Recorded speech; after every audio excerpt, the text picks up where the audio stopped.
Hello everyone, welcome once again on my channel Maths Educator Sweetie. Today we will see question number 15 and 16 of exercise 7a from chapter 7 linear equation in one variable. Let's start. आइए हम question number 15 देखेंगे.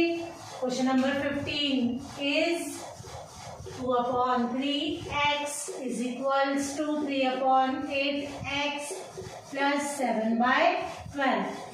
Same method हम करेंगे. RHS में से variable वाली term को LHS में शिफ्ट करेंगे तो प्लस का 3/8x LHS में जाकर माइनस का 3/8x हो जाएगा और 7/12 एज इट इज RHS में रहेगा. अभी दोनों रेशनल नंबर है या दोनों को फ्रैक्शन कहिए. 3 और 8 का हम एलसीएम लेंगे. 3 टू के टेबल में नहीं आता है तो एज इट इज लिखेंगे. 2 के टेबल में 8 आता है 4 टाइम्स. 4 इवन है तो अभी भी 2 से डिवाइड जाएगा. 3 as it is 2 2s are 4. 3 as it is 2 1s are 2. अब यहाँ पर तो 1 आ चुका है. यहाँ पर एलसीएम कंप्लीट हो चुका है. अब यहाँ पर 3 है. 3 2 के टेबल में नहीं आता है तो हम 3 से डिवाइड देंगे. 3 1s are 3. 1 as it is. हमारे पास प्राइम फैक्टर्स आ गए. 2 multiply 2 multiply 2 multiply 3. 2 2s are 4. 4 2s are 8. 8 3s are 24. हमारा एलसीएम आ गया 24. एलसीएम जो हमारे पास आता है उसमें हम डिनोमिनेटर का डिवाइड देते हैं. 3 के टेबल में 24 आता है 8 टाइम्स. 8 का हम न्यूमरेटर में मल्टीप्लाई करेंगे. 8 2s are 16x. अब फिर से 24 में 8 का डिवाइड देंगे. 8 3s are 24.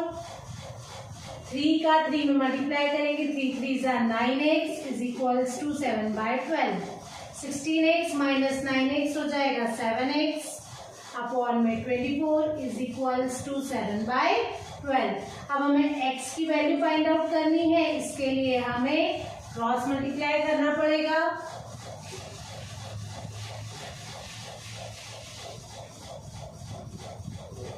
क्रॉस मल्टीप्लाई में 7x का मल्टीप्लाई 12 के साथ, 24 का मल्टीप्लाई 7 के साथ. अब हम x जो वेरिएबल है इसको अकेला छोड़ेंगे और 7 और 12 को हम शिफ्ट करेंगे RHS में तो वह वहां जाकर डिवाइड में हो जाएंगे. 7 से 7 cut. 12 1s are 12. 12 2s are 24. x की वैल्यू आ चुकी है 2. वेरिएबल की वैल्यू आ गई है 2. अब इस वैल्यू को हम क्वेश्चन में पुट करेंगे और देखेंगे कि क्या LHS एंड RHS इक्वल आता है या नहीं.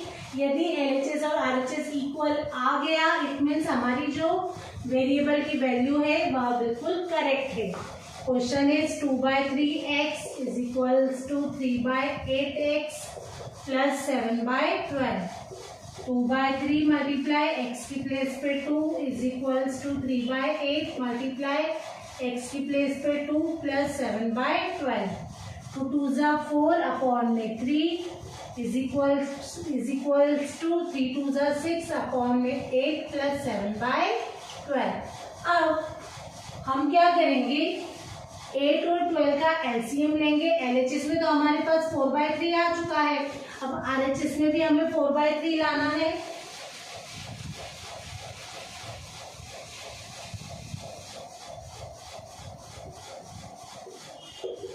एट और 12 का एलसीएम लेंगे. 8 और 12 दोनों ही इवन नंबर है. 2 से जाएगा. 2 4s are 8. 2 6s are 12. 2 2s are 4. 2 3s are 6. 2 1s are 2. 3 as it is because 3 2 के टेबल में नहीं आता है. 1 एज इट इज. अब 3 से जाएगा. 3 1s are 3. फिर हमारे पास प्राइम फैक्टर्स आ गए हैं. 2 मल्टीप्लाई 2 मल्टीप्लाई 2 मल्टीप्लाई 3 तो इनका मल्टीप्लाई करेंगे. 2 2s are 4. 4 2s are 8. 8 3s are 24. फिर से हमारा एलसीएम आ गया है 24. 8 के टेबल में 24 आता है 3 टाइम्स. 3 का 6 में मल्टीप्लाई करेंगे 18. 12 के टेबल में 24 आता है 2 टाइम्स. 2 7 जा 2 का 7 में मल्टीप्लाई करेंगे. 2 7 जा 14. 18 प्लस 14 हो गया हमारे पास 32 अपॉन में 24. अब 8 से कट करेंगे, 8 के टेबल में 32 आता है 4 टाइम्स और 24 आता है 3 टाइम्स। ये हमारा LHS एंड RHS इक्वल आ चुका है। इट मीन्स हमारी जो x की वैल्यू थी 2 वह बिल्कुल करेक्ट थी। आइए अब हम क्वेश्चन नंबर 16 देखेंगे।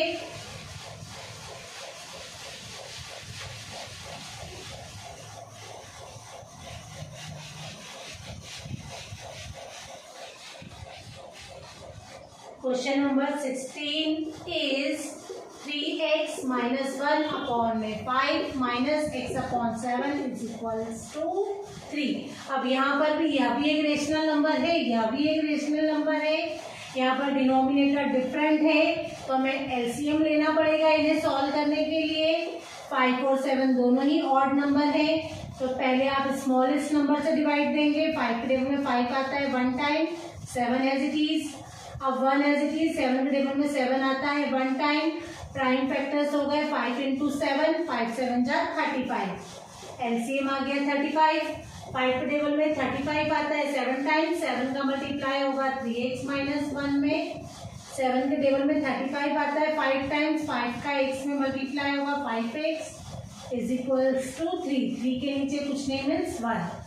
अब ब्रैकेट के बाहर 7 है तो आप मल्टीप्लाई में है, 7 अंदर जाएगा तो उसका दोनों टर्म्स के साथ मल्टीप्लाई होगा। 7 3 जा 21x minus as it is 7 1 जा 7 माइनस 5x अपॉन में 35 is equals to 3 upon 1। 21x minus 5x हमारे पास हो जाएगा 16x माइनस 7 अपॉन में 35 इज इक्वल्स टू 3 अपॉन में 1। अब हम इसमें भी क्रॉस मल्टीप्लाई करेंगे तो 16x माइनस 7 का मल्टीप्लाई होगा 1 के साथ और 3 का मल्टीप्लाई होगा 35 के साथ। 1 इंटू 16x हो जाएगा 16x, 1 इंटू 7 हो जाएगा 7, 35 इंटू 3 कीजिए, 3 5 जा 15, 3 3 जा 9 और 1 10, ये आ गया 105। माइनस का 7 LHS से RHS में जाएगा प्लस 7 बन जाएगा। 105 प्लस 7 हो जाएगा हमारे पास 112। 16 और x मल्टीप्लाई में है, वहां जाकर आप उसको LHS से RHS में शिफ्ट करेंगे तो डिवाइड में हो जाएगा। अब इसको हम 2 से कट करेंगे, 2 8 जा 16, 2 5 जा 10, 1 यहाँ पर गया 12 हो गया, 2 6 जा 12, 2 4 जा 8, 2 2 जा 4, 2 8 जा 16, 2 2 जा 4, 2 1 जा 2, 2 4 जा 8, 2 1 जा 2, 2 7 जा 14। x की वैल्यू आ गई है 7। अब इस 7 को हम क्वेश्चन में पुट करेंगे और देखेंगे कि क्या LHS एंड RHS इक्वल आती है या नहीं। यदि आपकी LHS और RHS इक्वल नहीं आती है इट मीन्स हमारी जो x की वैल्यू है वह गलत है। अब देखिए 3 मल्टीप्लाई x की प्लेस पे 7 माइनस 1 अपॉन में 5, x की प्लेस पे 7 अपॉन 7 इज इक्वल्स टू 3, 3 7 जा 21 माइनस 1 अपॉन में 5, 7 से 7 कट, यहाँ पर हो गया 1 इज इक्वल्स टू 3, 21 माइनस 1 हो गया 20 अपॉन में 5। 1 को हम वहाँ शिफ्ट करेंगे तो 1 RHS में जाके प्लस का हो जाएगा। 5 1 जा 5, 5 4 जा 20, 4 इज इक्वल्स टू 3 प्लस 1 हो गया 4। LHS और RHS इक्वल आ चुका है। इट मीन्स हमारी जो x की वैल्यू है 7 वह बिल्कुल करेक्ट है। इसी के साथ इसके आगे के क्वेश्चंस के साथ हम मिलेंगे नेक्स्ट वीडियो में। लाइक शेयर एंड सब्सक्राइब करना ना भूलिए। बाय।